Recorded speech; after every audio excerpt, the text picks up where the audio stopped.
Your iPhone could have been hacked without you clicking on anything. They have access to your iMessage, your personal photos, and if that's not bad enough, they have access to your Apple Pay, your banking apps, and your crypto wallets.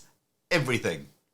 Let me show you how 270 million iPhones were vulnerable, how to check if they got on your phone, and what you can do about it right now. And I know what you're thinking. I'm careful. I don't click on suspicious link. I don't install random apps. Here is the problem. Neither did the people who got hit with this. The malware required none of that, and that is what makes it so dangerous. The malware is called Dark Sword. Unlike your typical malware that makes you do something, this one is known as a watering hole attack. It waits for you to come to it.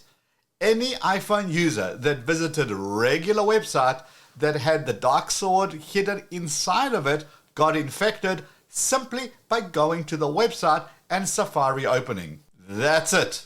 The exploit already executed before the page finished loading. So the question is not did you do something stupid online, the question is did you use your iPhone to browse the web? So how bad is it? It's bad. Let's talk about what they actually got access to. iMessage and SMS, yes. Your personal photos, yes. That's the obvious stuff. But Dark Sword went much deeper. iPhone keychain, every password, app credentials, Wi-Fi password for every network you've ever connected to, all exported and sent to the attacker's server. iCloud authentication tokens, so potential access to your iCloud backups, including from those devices that you have since replaced. They got access to 60 cryptocurrency apps, so things like your MetaMask, your Phantom, your Coinbase. And then, of course, there is the usual, like your location history, your health records, your browser history, cookies saved, sessions, microphone, camera, nothing was off limit once they were in. And the worst thing is that you wouldn't even have noticed it happening. The device looked and worked completely normal at the time. No slowdown, no warning, nothing. And now that they have your data, they can do with it anything they want. And so much of it gets sold to these data brokers because it is what is known as enriched data, full of validated information that they got from you. And again, why I'm proud to work with DeleteMe, who continue to sponsor this channel, allowing me to make these videos. DeleteMe is what I call the set and forget service. You tell them what info you want to be removed from data brokers, and that's it. They go to work and get it removed for you. There are literally hundreds of these all over the web. They look for things like your name, your email address, your phone number, and when they find it on these data broker websites, they act as your agent and get it removed. No need for you to get involved, no completing of forms, no jumping through hoops, and you get a nice report showing how much of the information is already removed, and it's a pretty scary report, and how many more data brokers are in the process of getting it removed. And the cool thing is that they keep monitoring these websites, so when these data brokers buy your info back, which they're not supposed to, DeleteMe goes and gets it removed again. So check out joindeleteme.com/Liron20, get 20% off your plan.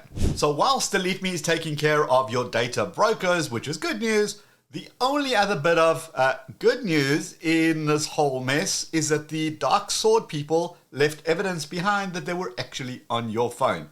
So grab your phone and let me show you exactly where to look. So first, you gotta check your iOS version. Go to Settings, General, About, Software Version, and if you're on 18.76 or 26.3 or later, you're fine, you're patched. But patched does not mean that it was not already there. If your phone was in an earlier version in the last few months, you were in that window. And regardless, I think everybody should be doing this. So next, go to your Safari history. Research found that Dark Sword did not clean up the Safari browser history. Great. So open up your Safari, go look in your history, and you're looking for weird domains that you don't recognize, especially things like CDNs and infrastructure URL. You're going to have to do a bit of digging to see if anything was going on there. Okay, next, the crash logs. This is what is important. The malware, unsurprisingly, of course, crashed a bunch of services on your phone. So go to Settings, Go to Privacy and Security, Analytics and Improvements, and then Analytics Data. Most people have never even seen the screen.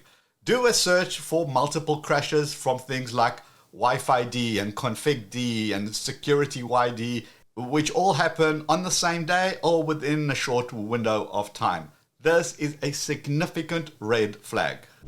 Now, if you found something, and frankly, even if you didn't, here is what I would do if I was you. Start with a financial side, as that is high value, literally. So call your bank, tell them that your phone was potentially compromised. Ask them what their process is. Maybe they should be red flagging or checking any suspicious activity, especially recent activity and from unusual location.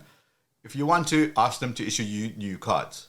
If you have a crypto wallet on your phone, assume that your seed phrase is compromised. Get a new device that was never compromised, create a new wallet, and a new seed phone. Now comes the fun bit. Passwords. Change your banking app's password and set up new two-factor authentication.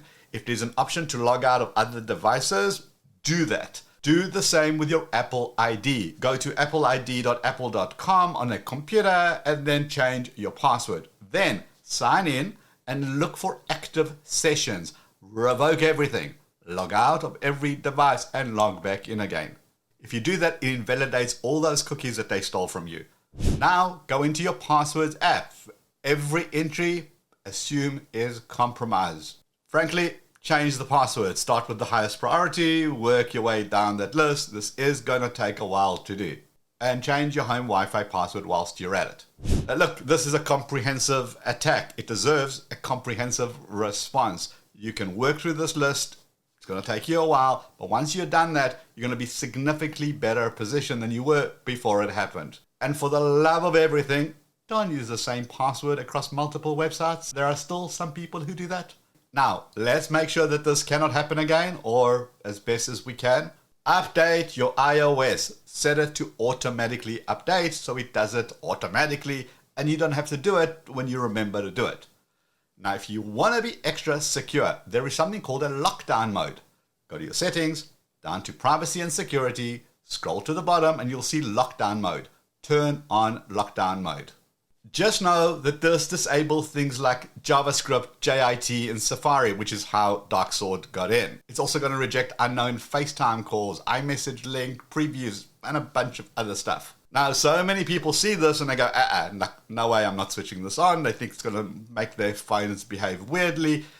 Realistically, try it for a week, and if you're having issue, fine, remove the lockdown. I have seen so many people who had it on and actually forgot because it doesn't really impact you on a regular basis. And this is worth doing. Darksword got through your browser, but the next generation of attacks, of course, they're using AI via Google. Check out how right over here. And if this helped you lock down your phone, share it with a fellow iPhone user. Give the video a quick thumbs up before you head out, and I'll see you in this video. Let's go.